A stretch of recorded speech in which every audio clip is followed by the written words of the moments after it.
some of it. Marion, as I said, leads community development at HUD. Before this, she had some time in the private sector as a senior leader at Enterprise, where she led cutting-edge research and program development in advocacy and weaved in resilience through everything that Enterprise did, which is really powerful. She drove some incredibly innovative programs there. I think yesterday there was a question about what do we do for people who are essentialized as renters? And Marion's leadership at Enterprise ensured that they're as important as anyone else. Prior to that, she was at HUD in the Obama administration, leading and improving the CDBG program. She was the executive director of the Hurricane Sandy Rebuilding Task Force and had incredible leadership there. So I know you're going to be honored. I know you're going to be inspired. I know you're going to learn a lot from Marion. I'm going to catch a flight, and I hope everyone has a great day. Marion, come on up.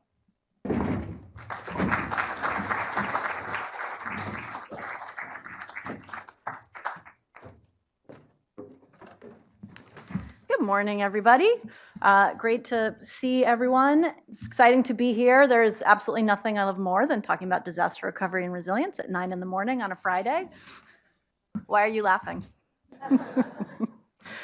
Seriously, I appreciate the opportunity to be here and just wanted to say thank you to AU, to EDF, and SBP for supporting this convening, because collaborative discussion is exactly what we need to solve all of these really difficult problems. And the compliant Congress, but the way to get the compliant Congress is to have these conversations and share what we're learning and put the ideas out there. So I'm going to talk about the work that we're doing at HUD, which I'm excited to share with you. In year 3 of an administration, I like to think of it as a robust policy-making time, and we have regulations and proposals flying at you and more to come. So excited to tell you about what we've been doing. In the Office of Community Planning Development, we have $10 billion in annual grants. So we have competitions primarily around homeless assistance funds, and then we have formula block grants that go all over the country, 1,300 states, cities, counties, territories, et cetera. And then we also have this new portfolio of earmarks where Congress is picking individual projects for us to fund, which are coming in at $1 billion or more each year. So we have a robust set of grants in front of us, and we're trying to look across all of CPD, my office, and across all of HUD at how we can infuse resilience into all the construction and the major planning decisions that are happening. This is something historically that we've done post-disaster in making disaster resources available, but we've really tried to move forward in this administration in understanding that resilience thinking needs to be everywhere. I first started working in the disaster recovery space after 9/11, 2001, supporting Lower Manhattan's rebuilding. That was the first time that HUD got $1 billion or more for disaster recovery. I actually was a year out of law school. I was working in the Office of General Counsel, and my boss came and said, okay, we're going to get a big disaster recovery grant, and it's going to be your program to work on. I was like, what do you mean disaster recovery? I didn't know we do that at HUD. So if you're still catching up and you didn't know we do that, you're fine, because we don't have a permanent statute. So I'm going to talk about that a little bit later. But in all of these 20-some years working with disaster-impacted communities, I've really been struck that people want the same things, starting with a decent, safe, healthy home to live in, to come home to, and building out from there to all the other needs that communities have. When Congress does give funding to HUD, it tends to be at a level that we can support robust community recovery, and we can address problems that were existing before the disaster that spurred the funding. And so we're looking at how we can take advantage of that opportunity. So everyone knows last month, Hawaii experienced devastating fires, possibly some of the worst in the nation's history. In Lahaina, 115 people and counting are unaccounted for, and at least 6,000 residents have been displaced and have lost their homes. We know lots of them are in temporary shelters, and there's at least $4 billion in damage, and 2,200 structures damaged or destroyed. And these numbers may keep ticking up. There is never a time that people need the federal government more than after a disaster. That is when we really, really need to ensure that we are doing everything we can across the federal government to support states, localities, tribes, and for-profit and nonprofit entities that are part of the work. So we are coming to all of this with a spirit of collaboration. As soon as President Biden issued the major disaster declaration, we were tasked with providing support to the residents. And we looked first, since we don't have a pot of money to provide disaster assistance right away, other than one little pot for people experiencing homelessness, we looked at, okay, we provide all this money annually, how can we give additional flexibility? And we call it the mega waiver process, because we look at all the programs where we've given them money and squeeze out every flexibility the law could possibly provide and put it all together and say, just say you want it and it's yours. So we have learned some lessons about, I'm not gonna say cutting red tape, maybe like scrunching it closer together to make it a little bit easier to use the funds. So that means they can use their CDBG funds that they receive annually for new housing construction, which wouldn't normally be eligible. They can take their funds under the home program and not have to provide a match, which otherwise would be required. So things that have some meaningful impact right away. But we know that the need is real. We know that for people who are experiencing homelessness before disasters, or who were really at risk of homelessness because they were doubled up, they are likely to fall through the safety nets because FEMA programs are structured around physically exactly what was lost. So people who were, for example, totally unsheltered, living in their car, living on the street before a disaster happened, don't get housing for very long. But they face the same challenges as everyone else who went through disasters in terms of trauma and now competing for rental housing in a constrained market when prices tend to go way up. So we got new authority to provide what we call the RUSH program, Rapid Unsheltered Survivor Housing. And that's funds for the Emergency Solutions Grant recipients that we provide funding to by formula to specifically go to disaster-impacted communities. So we made the first allocation after Hurricane Ian, and then we made the second allocation a couple weeks ago after those fires to serve people in Lahaina. So excited to be making incremental progress on what we can do. But thinking about moving out of the disaster recovery context into the funds that we're providing all over the country every year, we went back to a requirement that was set in the Obama administration that said as part of your planning process, you need to identify your climate risk and you need to look at who's most impacted. And ideally, if you're the person who administers the community grants, you're talking with your floodplain manager, you're talking with your emergency services departments, you're talking with your health and human services folks locally to understand who your most at-risk populations are and put a plan together. Jurisdictions responded to that requirement with different levels of robustness. Some were like, yeah, we're already doing our own thing, so we'll just check your box over here. Some hit the ground running, we're like, okay, let's do this. And then others were like, what do we have to do? And because it came at the end of the Obama administration and wasn't made a priority in the Trump administration, we're coming back to that and saying, okay, how can we work to provide additional support to communities? I see Mihir Parikh is here from Enterprise Community Partners. They have been working with our office on supporting dozens of communities that have not necessarily had disaster recovery dollars from us, but to get them thinking about their resilience needs, how they can address them, and how can they can use all of their funds to come in and do that. So that really marks the first time that as HUD, we've gone out proactively to say, let's talk about your resilience need and dedicated resources outside the disaster recovery context. We would absolutely love to have a permanent disaster recovery program. So Congress has provided appropriations to us over many, many years, but each one is a one-time appropriation. Those one-time appropriations have now hit more than $99 billion. As soon as we get the next one, we will have received $100 billion from Congress without permanent authorization.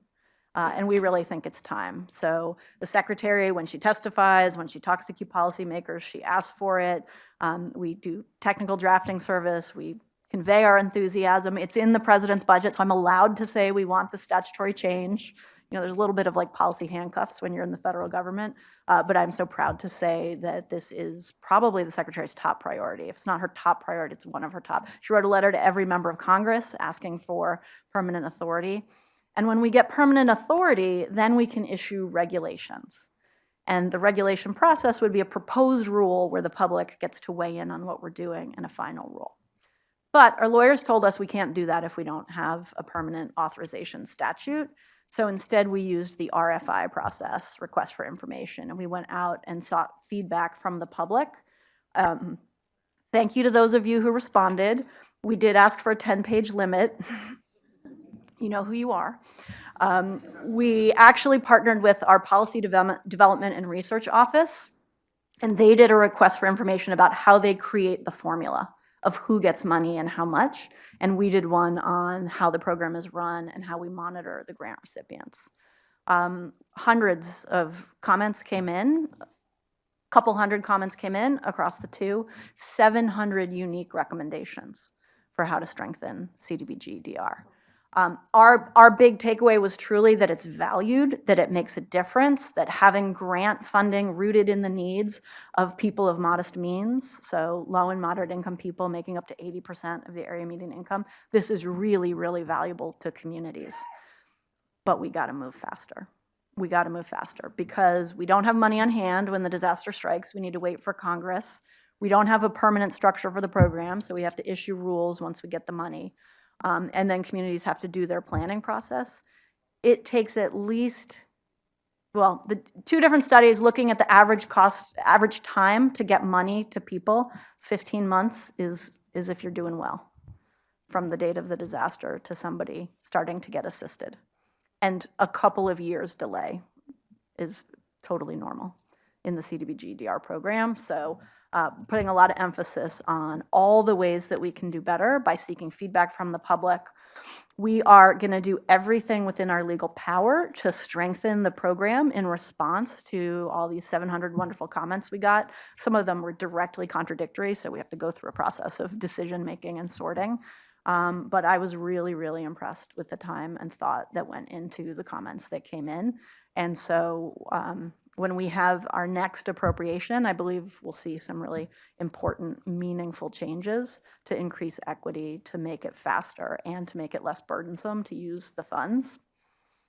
Note I did not say not burdensome. I just said less burdensome because you still have all the federal requirements that apply, from procurement regulations to Davis-Bacon wage rates, environmental review, all of those things that Congress doesn't provide us a lot of flexibility on.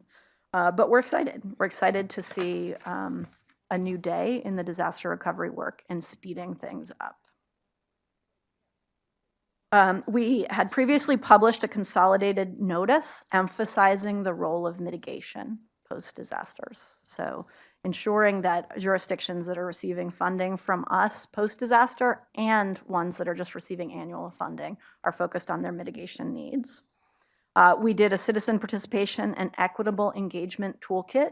States, cities, and counties aren't always known for their ability to reach all the members of their communities.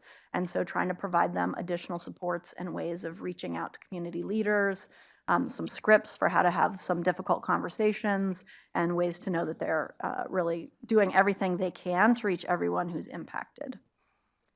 We've taken a look at practical interventions for mitigating extreme heat through the installation of cool roofs, increasing protection from flooding, wildfires, and landslides, through investments in nature-based solutions, and more.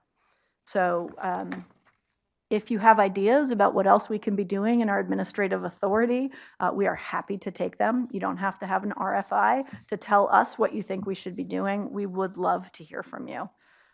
Because expediting long-term resilient building and recovery across the country is so important to us.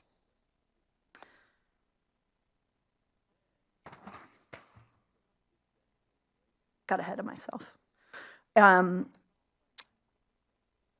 In thinking about extreme heat and the intersection with the unhoused population, that's where we're really extra concerned. So we know that in the country, there are about 1,500 deaths a year caused by heat stroke, and at least half of those folks are unhoused. That is probably a massive undercount. And so we have been trying to really help policymakers make the connection between health, housing, and climate so that we can wrap what we're trying to advance in their priorities, depending how they come to the table. I imagine folks have probably heard about the Green and Resilient Retrofit Program in our Office of Housing. So this was HUD's big get under the Inflation Reduction Act of 2022. You may have heard it called IRA, where we got $837 million in grant funding and $4 billion in loan commitment authority for the Green and Resilient Retrofit Program, or GRRP. I don't know why we keep coming up with names. Like, start with the name and work backwards. So like Rush provides assistance quickly for people experiencing home. GRP does other things with letters. But seriously, it's providing owners of HUD-assisted multifamily housing capital resources so that they can reduce their carbon emissions, make utility efficiency improvements, incorporate renewable energy sources, and make properties more resilient against climate threats.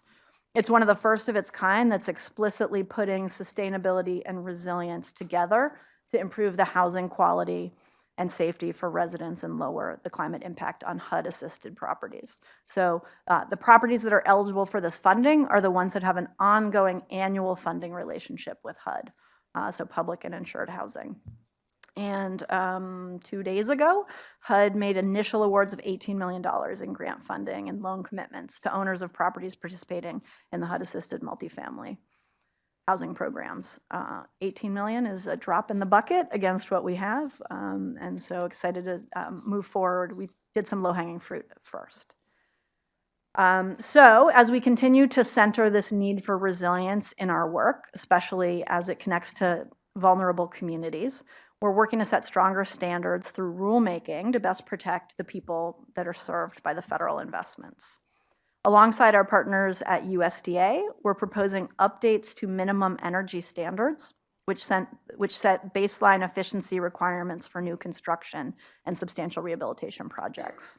The proposed updates to the energy efficiency standards for new construction of HUD and USDA financed housing, once implemented, are going to yield significant annual and lifetime cost savings to renters, improve resident health and comfort, and increase the climate resilience for both single-family and multifamily housing.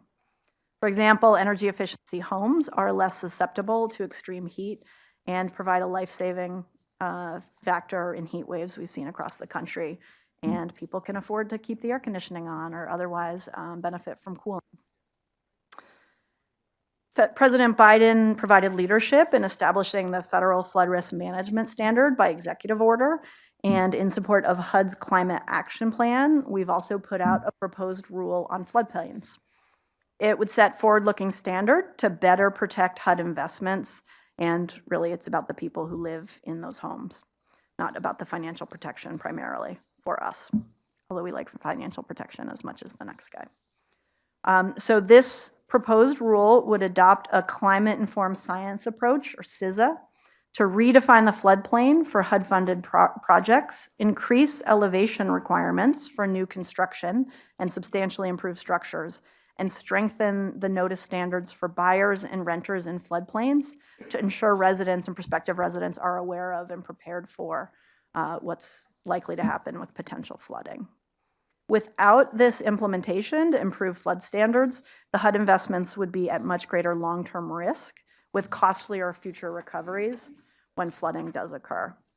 99% of US counties have been impacted by a flooding event between 1996 and 2019. We should probably go back and look at whether the 1% have been added to the club in the last 4 years.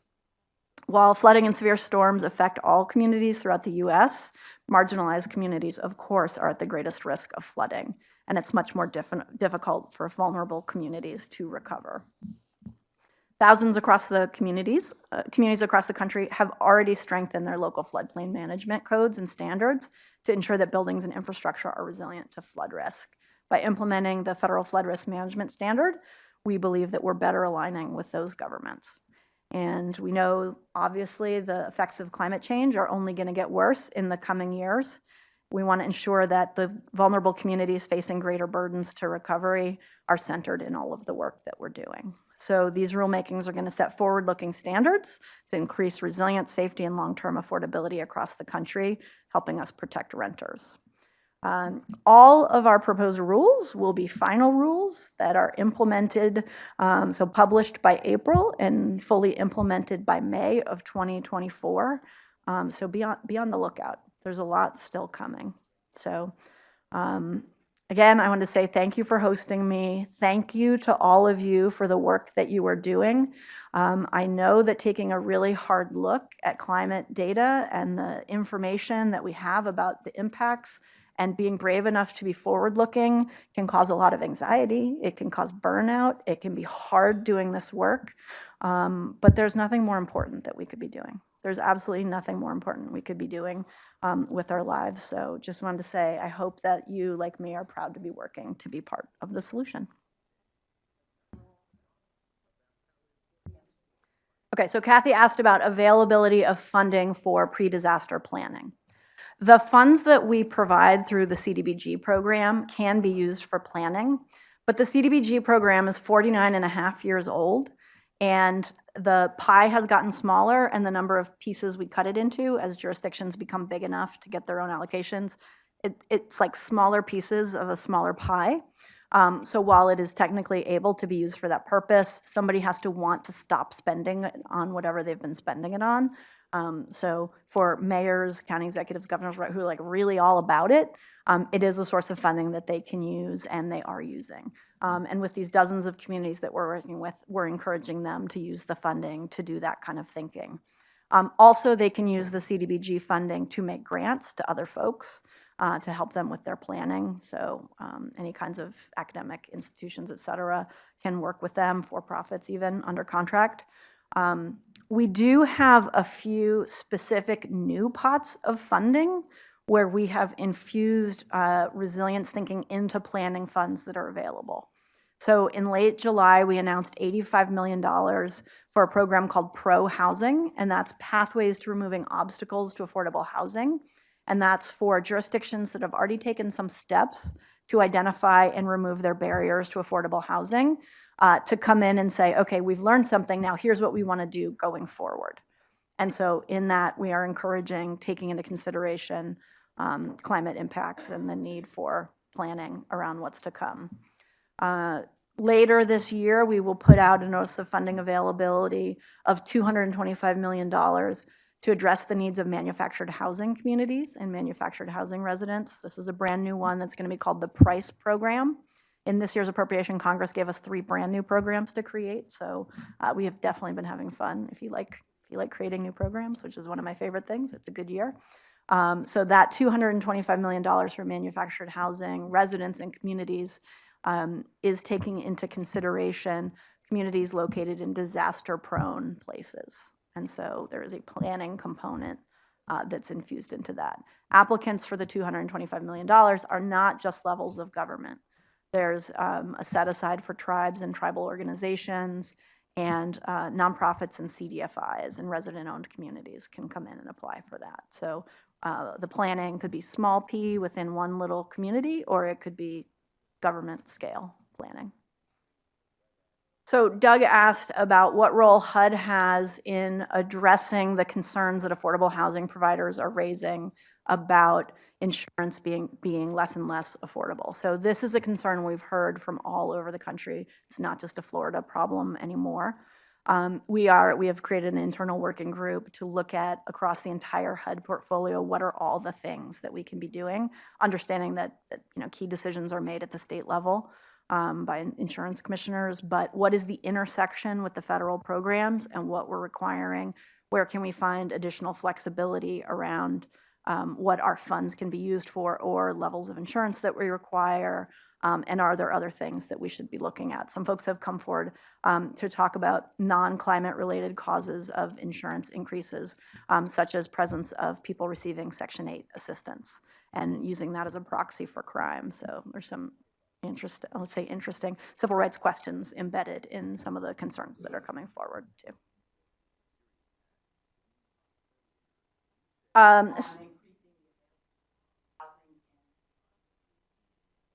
So unfortunately, I'm not an expert on the public housing or the housing side where tenant-based vouchers and project-based rental assistance are housed. But I will say, did someone ask the questions about the mega waiver process and all the flexibilities that are available post-disaster, since Eastern Kentucky certainly had your share of disaster. But then also think about the CDBG disaster recovery assistance. We met at the Secretary's announcement of funding for post-flood disaster assistance. But I'm not aware of any magic bullet to trade vouchers into project-based. And that is a request that we do get routinely in places that haven't had the benefit of development or that have a really high number of landlords who just don't want to accept tenant-based vouchers, who feel like if they could centralize in one building, it would be sustainable.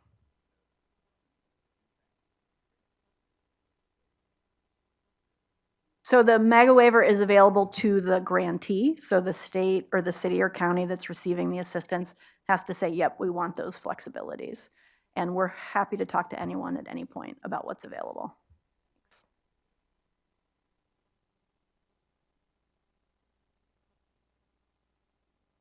I mean, I think this is the time, right, that to capture people's attention and focus on, I mean, who knows, maybe it'll be broiling every year now going forward. But we have seen a new level of attention being paid, including by President Biden. We had an extreme heat convening where we're really looking across the federal government to try to figure out what are all the things we can do. In CPD, we'll look back at some of our own notices that were like, no air conditioning, that's a luxury. We're like, ugh. This is a problem with a 49-and-a-half-year-old program. You said some things a long time ago that maybe don't hold up.